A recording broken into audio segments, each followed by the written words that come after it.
I play Nancy, Susan's closest friend, sort of sisterly relationship. They've known each other for forever. And I work in the CIA, one of the earpiece girls. It's a bit like the 3am girls, but in a basement. That's how I see it. We're quite sexy and feisty. It's just an angle that I go with in my head. So yeah, I work in the basement, and she's very techie. She's quite geeky. She's really good at her job, and is very supportive to Susan, but also she's socially quite rubbish. So when she's suddenly in the field with Susan, having to go and help her, she's like a rabbit in headlights and terrified of everything and terrified of the world and keeps making mistakes and screwing it up for Susan and just getting a complete muddle. So that's when the real sort of high comedy comes for her. They are the instrument behind The Spy in the Field, I suppose. So if it wasn't for them, Jude Law and Jason Statham wouldn't be able to do their job. So basically what I like is the Paul's subtext of women controlling men in the world, which is basically true anyway, as we all know. Susan and Nancy are, I believe the term is womance. So there's bromance and there's womance. Do you see what I've done? Bromance sounds so much better than womance. Womance sounds wrong. But yeah, they are very loving and supporting friendship. And then comedically, yes, he has written a bit of a double act. Two complete fools, one of whom's slightly more capable than the other in the real world. Susan's a little bit more with it socially. But two slightly kind of two fishes out of water coming together to help and support each other, bless them.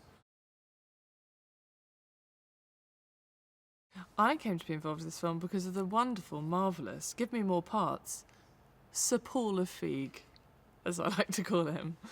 So Paul, who's very sort of up on British comedy and keeps an eye, well, not just British, world comedy, keeps an eye on everything, and he got to know my sitcom that was on the BBC, and I think pretty much the first series he got it about 5 years ago, and luckily for me he liked it, and then we met and I did Ronna and Beverly that he was producing, and then he just said, I want to write something for you.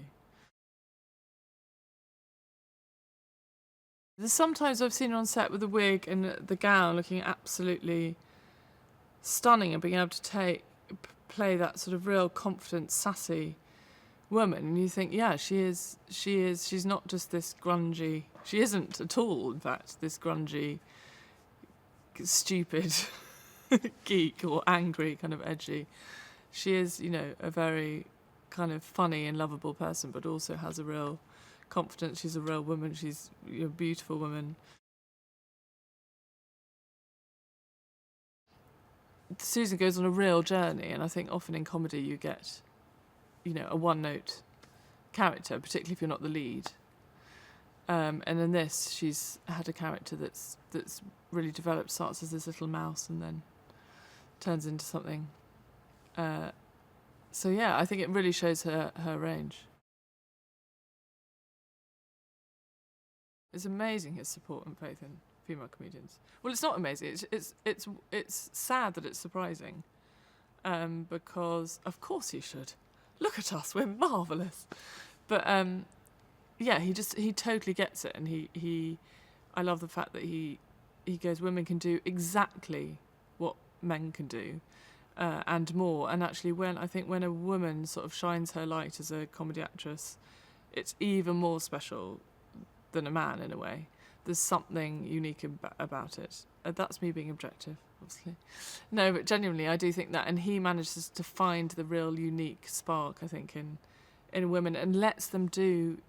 He's letting Melissa have a gun. I have a gun at one point, for heaven's sake. We're shooting at people and running and doing stunts, and you don't normally get the chance to do that.